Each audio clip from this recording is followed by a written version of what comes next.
welcome to How to Become a Personal Trainer, the video series where you learn to be a good, values-based personal trainer to real, busy people in their 40s, 50s, 60s, 70s, all the way up. In this episode, we're going to talk about everyone's favorite movement, the horizontal push. That means bench press and push-ups. Unfortunately, it can also mean shoulder pain and bad posture. So why is that? Well, like so many postural issues that people have, it's all about phones, computers, driving, this kind of position right there, this kind of position here. Those patterns tighten up the muscles that are working when we do push-ups and bench presses. So we have to be careful about our client's form and our programming with the horizontal push. Otherwise, we're just reinforcing these bad positions and tightening already tight muscles. Because, after all, if your client is spending all day in this position, last thing that you really want to do when they come into the gym is put them into that position, right? So you want to have them do things that counteract these positions, and that's why you have to be very careful about form and programming when you're doing horizontal pushes, bench presses, and push-ups. If your client has good shoulder health and posture, then just do whatever you want, have at it. If they don't have healthy shoulders, and let's face it, most of your clients probably won't, it's a good idea to program at least 2 horizontal pulling exercises, such as rows, for every horizontal push, such as a push-up. And especially with a new client, the push-up is going to be the horizontal push exercise that we use the most. And we do that for a few different reasons. Number one, it allows your shoulder blades to move, and this means a lot. Okay, so notice when I'm doing a push-up, boom, the shoulder blades, let's see from the back, boom, they wrap around my back. Boom, right through there, okay? When you do a bench press, you kind of keep your shoulder blades pinched together a little bit to allow your lats to stabilize. But with a push-up, your shoulder blades should glide around your back. That's an important thing for your clients to be able to get the feel for. So if you want to know more about that, take a look at the horizontal pull video I did a couple of weeks ago. It talks all about that. Push-ups are a great exercise that engage your entire body. This is number 2. It's a great exercise that engages your entire body to move as one unit. I actually think that push-ups are a core exercise even before an upper body strength exercise, because you have to be able to engage your core to keep your body straight and moving as one unit in a good position, like that. Boom.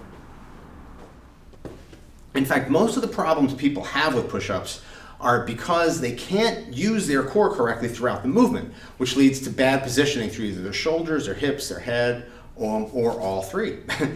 What happens is that since their core isn't stabilizing well enough, they need to stabilize their body through their spine or their shoulders. Take a look at these examples here.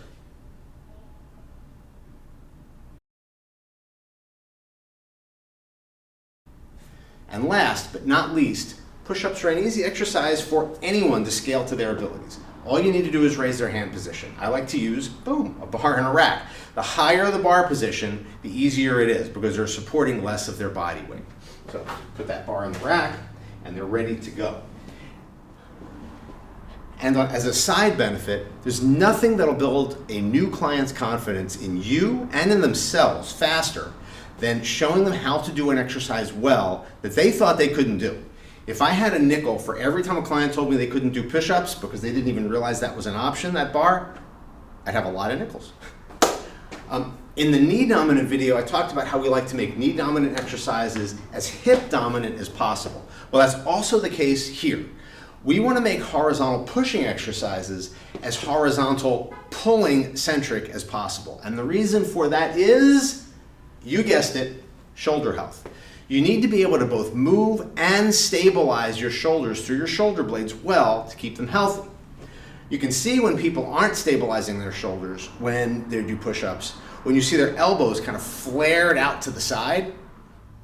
A cue I like to use is to have them grab the floor or the bar and pull it apart. And what you're going to see when people do this correctly is suddenly, boom, you see those elbows kind of come down a little bit, you start to see those lats engage, and it pulls their arms and their elbows into a better position, angled at about 45 degrees instead of right up here. This is so much better for your shoulders, and at times is all someone needs to do to get rid of any shoulder pain they might have when they perform the exercise. Another cue I like to tell them is to pull themselves down. So they're not just trying to resist themselves going down and then push up. they're actively pulling themselves into position, which is going to use that rowing motion, again, to engage their lats. So let's take a look at the difference. If you're watching someone do a push-up, and what you will normally see, in terms of their elbows, you're going to see a lot of interesting things, but in terms of their arm position and engaging those lats, if they're not doing it, what you're going to see is a lot of this. So notice my elbows are kind of pointed up and out. You might just see them straight out, but what you won't see is this, okay? So what you want to have them do is grab the bar or the floor, wherever they're doing it, and try to almost bend it in half. And when you do that, what you're going to see is boom. Notice how my arm just locks into place in a much more angled position, which tends to be a much better position for shoulder health. So that's a very easy thing to see. It's a very easy thing to cue. And again, all these cues, when clients don't think they can do something because with squats, their knees hurt, with push-ups, their shoulders hurt, you show them the right way to do it. You show them the right muscles to engage, give them the right cues, bam, their confidence goes up, their buy-in goes up, and of course, with those things, their results go up. So as a variation of the push-up, sometimes we'll also use bench press variations. Now if someone has bad shoulders, you know, when to kind of progress them to a bench press variation is kind of up to you. Use caution.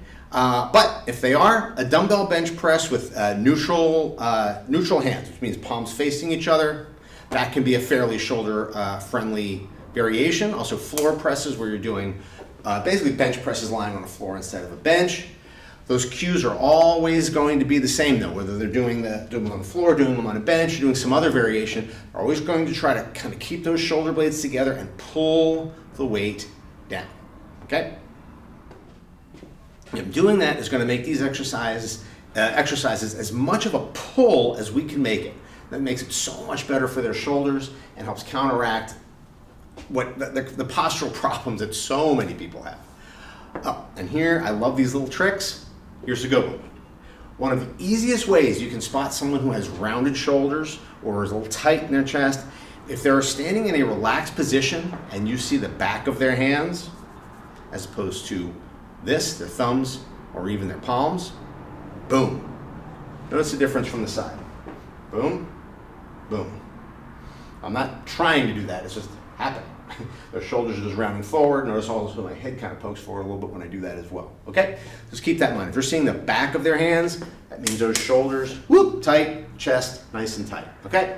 So that's where we're going to leave it today. Again, there's a million questions on these things. I'm covering the basics. There's a lot more to cover. If you have any questions, put them in the comments, and I will answer them as soon as I can. I promise I will answer every question. I'm putting these videos up once a week, so please like and subscribe so you don't miss anything. We need a shift in the fitness industry. We need to get away from the extreme workouts, the extreme diets, the crazy goals, all of the crazy promises, and get back to what is real and what really helps people for the long run. Okay? So thanks for watching. We will be back soon. Have a great day.